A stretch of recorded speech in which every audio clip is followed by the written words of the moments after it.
Hello, I am Max Knoxville. I'm talking about the poem, the modernism poem, Honky Tonk in Cleveland, Ohio by Carl Sandburg. The poem has great modernism in it. There's a lot of aspects. The main one is jazz. Jazz during this period there's the Harlem Renaissance, which according to Abby Warlock was literary, music, visual arts, and politics by African Americans. That's when they established their own part. There's Harlem, New York, that is a big aspect of this, and where most of it came around. It started about 1925, and the Harlem Renaissance. The poem itself is a lot about jazz. Like, the first line of the poem is, "It's a jazz affair, drums crashes and cornet razzes." So that just explains that it's mostly modernism, because jazz was very important during the modernism period. There's also a lot of symbolism and figurative language in it. According to Mr. Langley's video, modernism has lots of symbols in it, which are also metaphors and imagery. The symbols are the trombone pony neighs, and that's like a symbol for like the loudness of the trombone and the definition that it's there and how loud it is. And then there's imagery, which the banjo tickles and titters too awful, which that's imagery saying like it's more hearing instead of seeing, but it also gives the images that the banjo is starting to twinkle down a little bit, not be as loud. So that's the aspects of modernism throughout the poem of Honky Tonk in Cleveland, Ohio. How his life was affected by it, and he was alive from 1978 to 1960. So when he was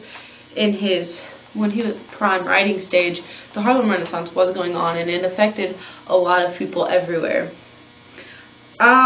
He had very many different types of jobs, which, he was also in the Spanish-American War. He went there. He didn't do very much, but he still went.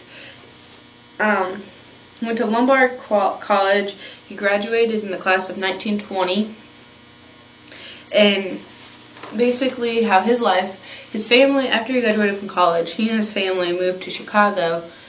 And during Chicago, wasn't necessarily Harlem Renaissance, because that was mostly in New York, but there's still Renaissance with music and everything going on also.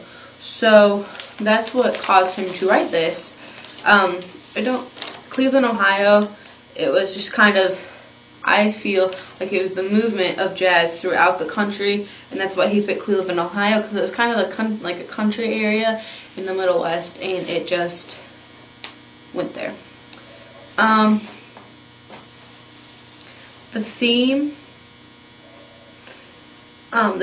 of it, according to Abby Warlock, is Smoke and Steel, which is modern industrialism, and which just means that it's modernism period, and it shows that through his language, like he uses words floozies and interspersed. He uses a lot of important words, and that theme just sets off the modernism tone that he's writing about new things, and it's very important to him. And compared to my other one that I did, Snows on Kilimanjaro, it is much different. This is lively, it's entertainment. Like, he wrote this so people could read it and get joy out of it, which Snows on Kilimanjaro. This is Brandon, please dial 131. This is Brandon, 131.